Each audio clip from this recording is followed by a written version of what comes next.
عام روزمرہ زندگی میں جب ہم خوش ہوتے ہیں تو ہم اکیلے بیٹھ کے خوش نہیں ہوتے، ہم اپنی خوشی کو دوسروں کے ساتھ شیئر کرتے ہیں، اپنے پسندیدہ لوگوں سے ملتے ہیں، ان کی کمپنی میں خوش ہوتے ہیں، اپنے پیاروں کو یاد رکھتے ہیں۔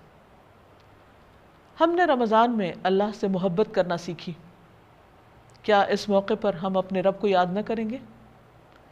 کیا اس کے بغیر ہی ہماری کوئی خوشی ہو سکتی ہے؟ ہرگز نہیں۔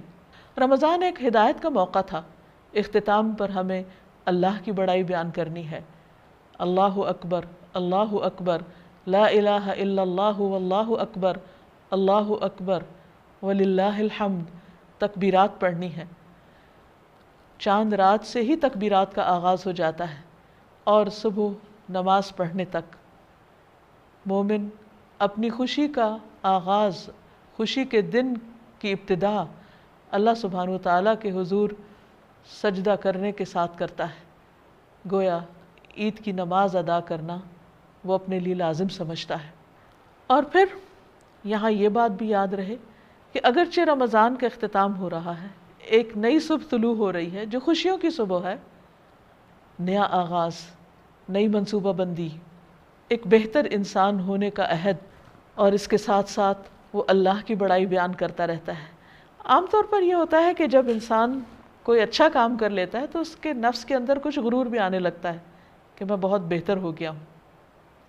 ٹھیک ہے، روزے رکھ کر، قرآن پڑھ کر، نمازیں پڑھ کر انسان واقعی بہتر ہوتا ہے، اس کا تزکیہ بھی ہوتا ہے، لیکن نبی صلی اللہ علیہ وسلم نے اس بات کو مینشن کرنے سے منع کیا ہے۔ آپ نے اس سے روکا ہے کہ کوئی شخص اس بات کا تذکرہ کرے کہ میں نے پورے روزے رکھے یا میں نے ساری نمازیں پڑھی، اور ہماری عام روزمرہ زندگی میں جیسے عموماً لوگ پھر بعد میں مقابلہ بازی کرنے لگتے ہیں کہ میں نے اتنے قرآن ختم کیے اور اتنا صدقہ خیرات کیا۔ یہ سب کچھ تو اپنے رب کے لیے تھا، ان میں سے کسی چیز کا ذکر نہیں کرنا چاہیے۔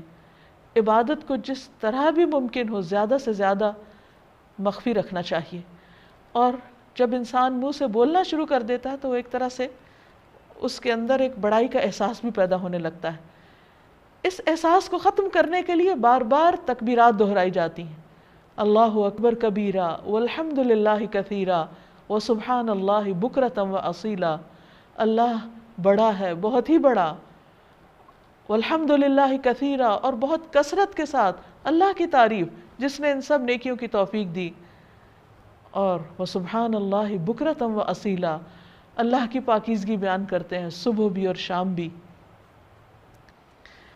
عید کی خوشیوں میں اللہ کو یاد کرتے کرتے، اللہ کی بڑائی بیان کرتے ہوئے، تکبیرات بلند کرتے ہوئے ہمیں اللہ کے بندوں کو نہیں بھولنا۔ نماز عید پر جانے سے پہلے ہمیں صدقہ فطر بھی ادا کرنا ہے۔ صدقہ فطر کیا ہے؟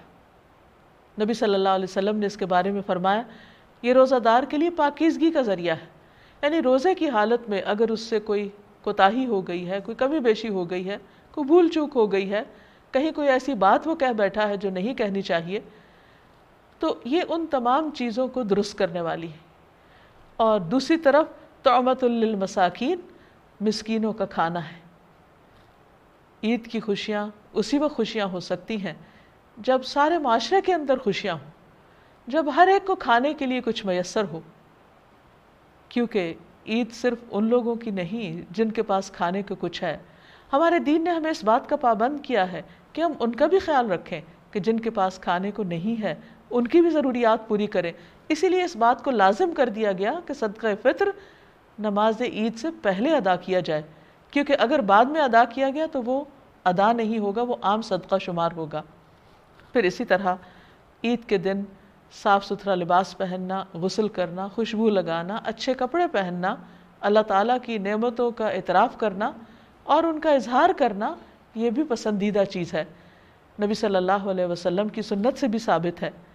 پھر اسی طرح عیدگاہ جانے سے پہلے میٹھا کھانا بھی مسنون ہے، اور اس میں خاص طور پر کھجوریں کھانا جو نبی صلی اللہ علیہ وسلم کا طریقہ تھا۔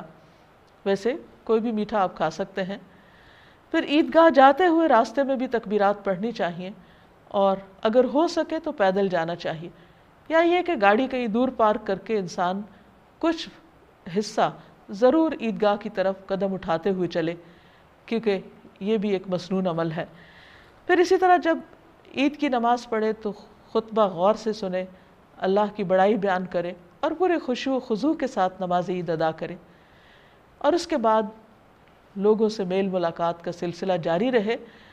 گھر واپس آنا چاہے تو راستہ بدل کر آئے، یہ بھی ایک مسنون طریقہ ہے۔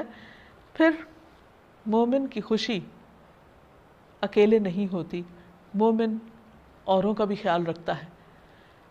عموماً یہ بات تو دیکھی گئی ہے کہ لوگ اپنے رشتہ داروں سے میل ملاقات کرتے ہیں، کسی کو وزٹ کرنے کے لیے جاتے ہیں، کوئی وزٹر ان کے پاس آتا ہے، کچھ ٹیلی فون پر اور ای میلز اور ٹیکسٹ کے ذریعے عید کے پیغامات ایک دوسرے سے ایکسچینج کیے جا رہے ہوتے ہیں۔ لیکن ایسے میں محروم طبقات کو بھی قطعاً نہ بھولیے۔ سوچئے ان بیماروں کے بارے میں جو ہسپتالوں میں پڑے ہوئے ہیں اور آج عید کی خوشیوں میں شریک نہیں ہو سکتے، ہو سکے تو ان کو وزٹ کیجیے۔ اسی طرح کچھ لوگ قید کی حالت میں ہو سکتے ہیں، جیلوں میں ہو سکتے ہیں، ان کے بارے میں بھی سوچئے۔ دیگر تکلیف میں مبتلا لوگوں کے بارے میں بھی سوچئے، کیونکہ مومن ہر حال میں اپنے رب کی اطاعت کرتا ہے اور اس کی مخلوق پر مہربان ہوتا ہے، کیونکہ مومن کی خوشی صرف جسمانی خوشی نہیں ہوتی، وہ صرف کھانا پینا اور کھیل کود میں ہی حصہ نہیں لیتا، بلکہ اس کی خوشی روحانی خوشی ہوتی ہے۔ اسی لیے وہ ذکر اور نماز کے ساتھ دن کا آغاز کرتا ہے، پھر ظہر کی نماز کی ادائیگی کو بھی بھولتا نہیں، اور پھر نمازوں کے وقفوں کے بیچ میں انسانوں کے حقوق کو بھی فراموش نہیں کرتا۔ وہ صرف اپنے لیے خوشیاں سمیٹنے والا نہیں ہوتا، بلکہ وہ خوشیوں کو بانٹنے والا ہوتا ہے۔ وہ اس سے بھی ملتا ہے جو اس سے نہیں ملتا، جو اس سے قطع تعلق ہی کرتا ہے وہ خود آگے بڑھ کر اس کو سلام کرتا ہے، اور یوں ہر طرف سلام سلام اور رحمتوں کے پیغام اور خوشیوں کے پیغام پوری فضا کو خوبصورت بنا دیتے ہیں، روشن کر دیتے ہیں، اور انسان اپنے غموں کو بھول جاتا ہے۔ ایک اور بات جس کا تذکرہ کرنا چاہوں گی وہ یہ ہے کہ انسان عید کی خوشی میں محو ہو کر اپنے کل کو نہ بھولے۔ اسے کل کیا کرنا ہے، آئندہ مہینے میں کیا کرنا ہے، آئندہ سال میں کیا کرنا ہے، اس کے لیے بھی تیاری شروع کر دے ڈے 1 سے ہی، کیونکہ انسان کا نفس ایسا ہے کہ اگر تھوڑی سی بھی ڈھیل دے دی جائے اس کو تو وہ بہت دور چلا جاتا ہے، پھر اس کو پکڑنا اور اس کو کنٹرول کرنا بہت مشکل ہو جاتا ہے۔ ناظرین، مجھے امید ہے کہ آپ ایک نئی ایمانی قوت کے ساتھ، نئے عملی حوصلے کے ساتھ زندگی کی جد و جہد میں داخل ہوں گے، کہ ہم سب کے سینے نور خدا سے روشن ہوں، مسجدیں اللہ کے ذکر سے آباد ہوں، گھروں میں تقویٰ ہو اور جنت کی تیاری جاری رہے جہاں ہمیشہ ہمیشہ کی خوشیاں ہیں۔